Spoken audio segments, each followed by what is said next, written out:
Alright, so as you know, I haven't been playing Pokemon very competitively for a little while. I've kind of said before, I'm a bit sick of it. The hacks kind of gets old quite a lot, and the people are usually not very good. But I played this game for fun. Yeah, I played a few other games, and it didn't work. A few of the other games didn't work. I've been I don't know. I've been going kind of up and down with this team but like I've just been playing for fun, so I haven't been taking it seriously. But I had a really good game, I thought. So I did want to show this game. I didn't commentate it because I was just playing for fun, but I did save the replay, and I guess I'll go over it. I'm on the other side. I'll slow it down. Might as well. I am on the other side, as you can see. There's me.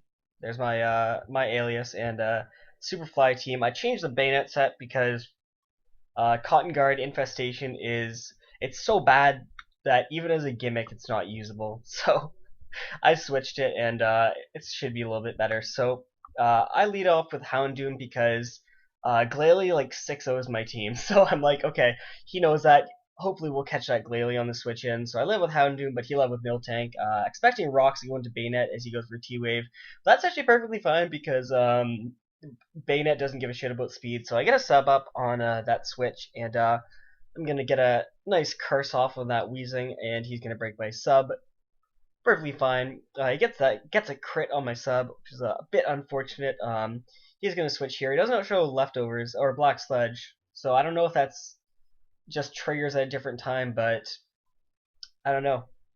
Or if it's just Rocky Helmet. So I do get the pain split off, so I was able to kind of use this set, which is really interesting. I really like it. It's a set that I've actually wanted to be using in a while. He brings in his Fletchinder. Hate this thing. Should be RU. I don't know why it's NU, but +2 acrobatics does a lot of damage to my Golbat. But Golbat's a fucking monster, so thankfully that works out nicely. Bring in Houndoom, and I'm just gonna Sucker Punch. This thing is really threatening. I doubt Electros could take a hit. If it had like, I don't know. There's no other really move it would have other than acrobatics. So I'm willing to bet it would have acrobatics. But either way, Electros is really valuable, and I would like to keep it at a relatively high amount of health. So because Electros deals with most of his team. Pulls the switch here as I go for the Giga Drain. I was hoping he was just going to stay in, but not the case. Now, if it was a frustration, I'm pretty sure I could take it. And because it was a crit, I have no idea whether or not I could take it. So it doesn't matter because, it's a shame because Electros was really good for his team. I go into Banette and I curse as opposed to Sucker Punch because I thought he'd Ice Shard on my Sucker Punch or Shadow Sneak or something, but that doesn't work out. So either way, I killed the Glalie, which again 6-0 is my team because I didn't make this team. I didn't put a whole heck of a lot of thought into it. I'm gonna go into Drapion and start setting up because Drapion pretty much wins. He has a Claydol, and Claydol is the only thing that really scares me. And I'm kind of trying to predict the Claydol. Okay, he does have Black Sludge. Never mind. I'm kind of trying to predict the Claydol on that turn. Or, of course, the Rotom, because if I can knock off the Scarf, he can't trick me, so that's all good and stuff. Just going to keep setting up here. It goes quite a few turns, I believe, where it's just me setting up. I think I'll turn it on to fast here. So, yeah, there we go. Got the evasion, and then I got the speed boost, so now I'm actually faster, which is nice. Even through the evasion. If I didn't get the speed boost the turn before, I might have just lost because I wasn't really paying attention to how much damage I was taking, and 29% would have taken me out there. But of course, I did get the speed boost, and the turn after I went for acupressure, went below 29%. But the good thing was I was faster at that point. So I'm just gonna keep going for Seismic Toss. He brings in Rotom here, and I couldn't really stay in because I had no attack boost, so I had no way to deal with anything as he just goes for the trick. So very good. I'm able to just not get tricked the Scarf, so very nicely. And I'm actually going to trick on his switch pretty much anything that comes in. He's going to Earth Power, predicting my Drapion, which is pretty nice. And I can just Volt Switch out there as he goes into Wheezing. Golbat comes in, and because Golbat's a frigging monster, there's no special defense EVs right here. This is just Golbat being a monster, and luckily I don't get burned. and I'm able to roost. If I got burned, it wouldn't really matter, honestly. Like, I don't really need Golbat.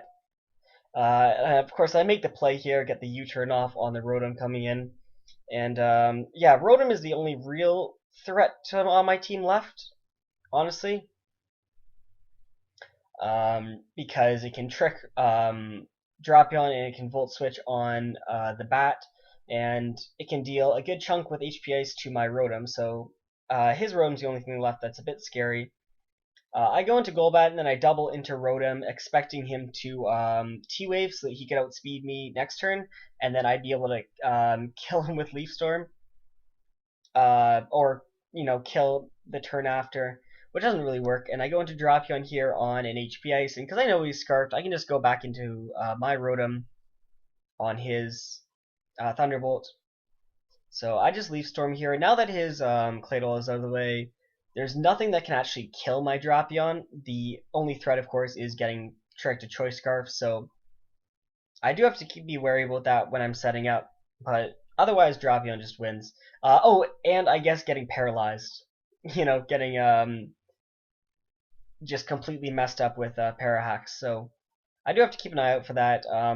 Fortunately, this game I don't get hacks out. I guess all my bad luck, yeah, because if I got paralyzed right here, it would have been over. But thankfully, my bad luck takes a bit of a turn, and I don't get even more bad luck.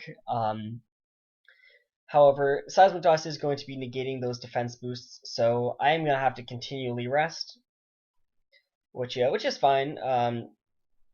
He's just going to keep going for the attack, and I know that I looked at it right there before, and I'm like, I didn't think I'd be able to survive, but I'm like, oh yeah, I still have Black Sludge, because like everything was getting knocked off this game, so I didn't know if I was going to survive. So I did some quick mental maths, and yes, indeed, I survived on 2%, was able to get the rest off. Fortunately, I knock off the Rotom as it came in. If I didn't get the knockoff, I would switch. There's no way I'm going to risk the game on the Rotom not being able to. There's no way I was going to risk the game on me predicting him to predict my switch. So yeah, no matter what, I was just going to switch if he brought the Rotom in. I'm at +4 attack.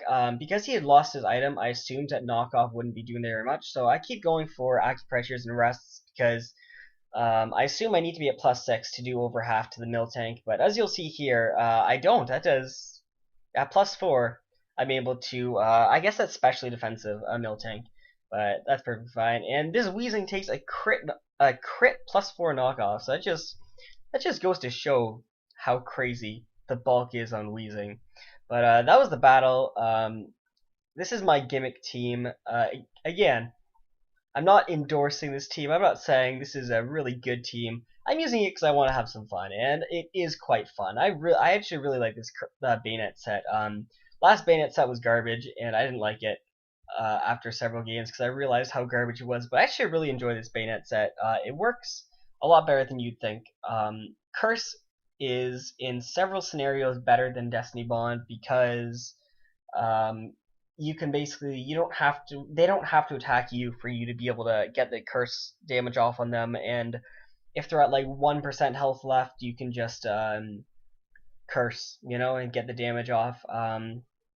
I really like it. It's really fun, and it works really well with the rest of the set, the substitute, the pain split. As you can really see at the very beginning of the video, that's exactly what's supposed to happen, except I guess you're not supposed to get, I don't know. You're supposed to, get a bit more value out of it. If I sucker punched on the Glalie, I would have been in a very good situation, but I didn't. But not a very good situation, but I would have been able to show off the Banette a bit more. But anyway, that's basically it.